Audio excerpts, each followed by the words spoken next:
If your drums are sounding thin, especially your kick and snare, then let me show you a tip to add something into the mix that will improve that sound instantly. So let's go ahead and hop into Studio One. So inside Studio One, we have our drums recorded here. Now, these are electronic drums. So we have everything set up. We do use EZ-Drummer 3 here in the studio at Floodwater, and I have all of my tracks independent of each other inside the software. And with that, it's just the mixer. We choose the different outputs. So I play this back.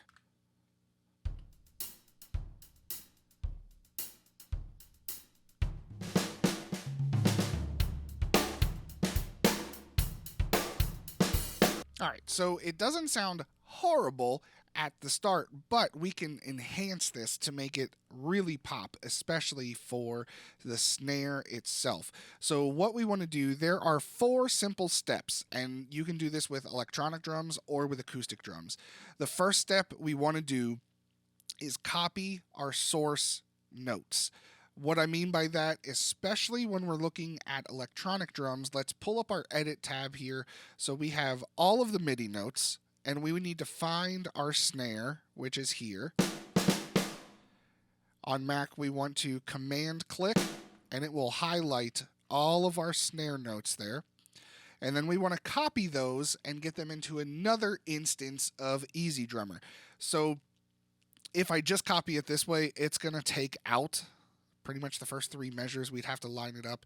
So I normally just shift click, grab that first kick as well, copy this. We want to pull in another instance of EZ-Drummer, and this is an extra tip for you here, especially if you're working in EZ-Drummer or any other kind of MIDI software instrument inside Studio One. If I were to just right click and duplicate this track, whatever changes I make on that duplicated track, it's going to affect the original one as well. So always pull in a second instance of that MIDI instrument, whether it's keys or pads, synths, or orchestral stuff. If you're going to be copying some notes down and making changes to the sound specifically, bring in another instance and then copy and paste it in. So now that we've copied it, we can get this pasted here, and we're going to go back to the beginning and paste. Now I have everything in here, and then that one little kick, which we'll just delete. So now we have just the new snare.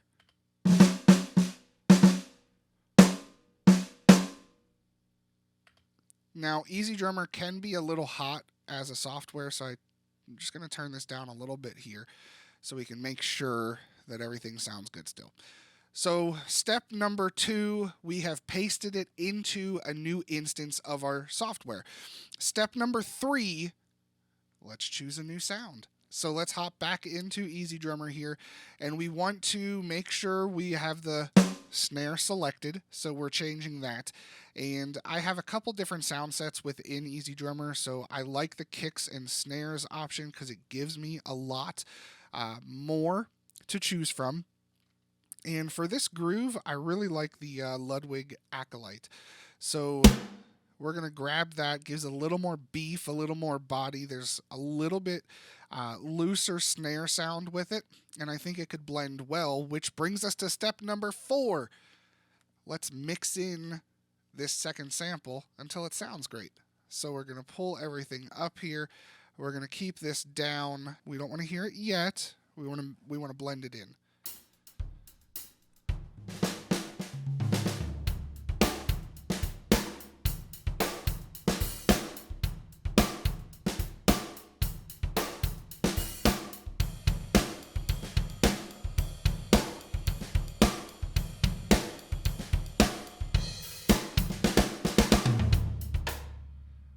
So this is without the new snare. So it's just a little thin, and then adding that new snare in just gives it that much more body, that much more kick with everything, that punch and drive that we're looking for. Now, speaking of the kick, we can do the exact same thing. So if we go back into our edit for the kicks here, So C1 on the keyboard, that's our kick. So we're going to command click, grab everything, copy that, and then we're going to pull in yet another instance of EZDrummer. Maybe. So I say maybe because you can definitely do that, but there's a lot of things happening then in your computing. Now, this instance of EZDrummer, it's essentially we're just replacing kick and snare, so they can be together. So if we paste in the kicks here with everything, now we have the kick and snare.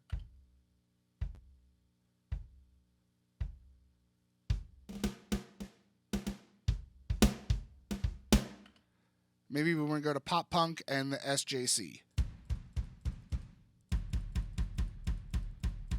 That gives us that really tight sound for everything that we can really manipulate here. So let's go ahead. We're going to use that. And let's take a listen to what that sounds like altogether.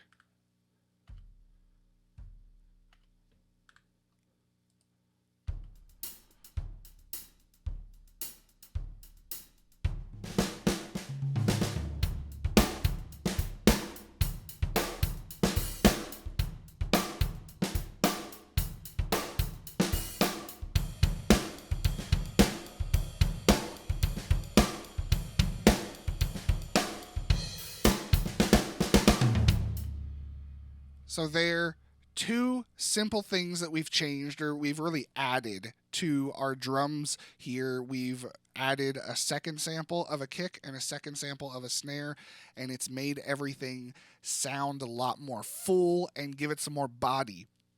Now, what if you have acoustic drums and you don't have electronic drums? Have no fear, I've got you covered there also. So because we don't have acoustic drums in Floodwater, we still use electronic drums. What I did was broke down all of that MIDI into audio files by instrument type on the drum set. So there's 4 steps to essentially do what we're trying to do, layer in samples to enhance the kick or the snare. You can even go crazy with toms, things of that nature. But what we want to do, the first step is we want to create bend markers. So we are going to choose our kick and we're going to open up our audio bend section and we're going to hit analyze. So now we want these bend markers to essentially be right at each kick that we're looking at. So once we have adjusted the threshold to make sure that everything's selected that we need, what we want to do is we want to open another instance of some drum software. So we use EZDrummer 3, and we're going to pull that up. And now this is where the magic happens in Studio One. We can take this, drag it down into our instrument track, and it has created MIDI notes where the bend markers are. So we can listen here.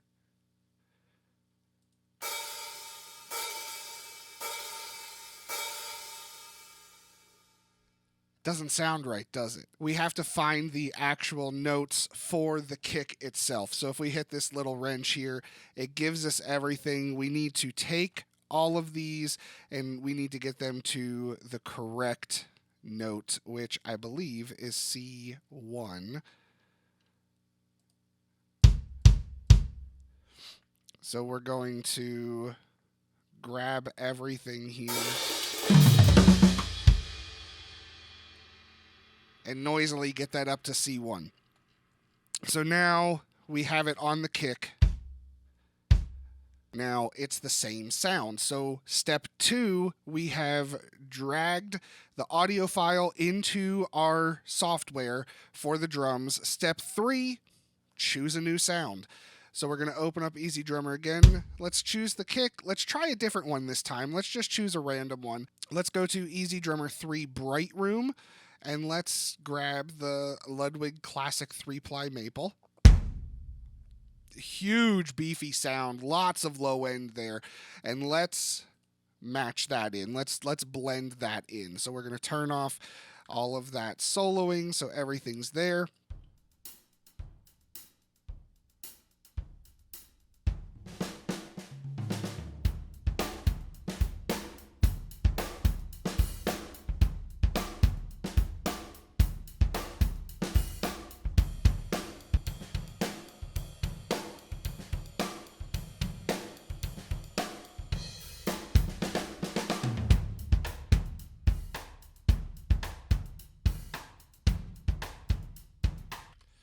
So just like that, we've taken our kick and we have completely changed that and enhanced that, and it sounds great now, mixed in with the original source that we had. So if you're getting acoustic drums from clients, or you have an acoustic drum set and for some reason we didn't get it right the first time and you're not really set up, you can't record anything else for that, give this a shot, try it out. Same thing when it comes to the snare. So right away, we're going to grab a second instance of EZdrummer. We're going to let that sit for a second. We're going to come up here and we're going to grab snare top, and then we're also going to analyze.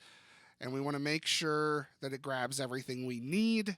And then from there, we're going to take that, drag it down to our EZdrummer 3, and now we have hi-hats again. Now that we have dragged that audio into the new EZdrummer session and we have everything set up to the correct sample sound, now we want to change the sound. So let's grab this. Again, let's just pick a random, let's go back to EZdrummer 2 to the vintage room, and let's grab the Gretsch Chrome over Brass. So it's got a lot of resonance. It's got a lot of ringing to it. Could sound cool. Let's listen to it because that's the whole thing. We're experimenting. We're having fun trying to make this better. So let's go ahead, take that out of solo, and then we want to come back in, bring this down, and bring it up as we need. So let's take a listen.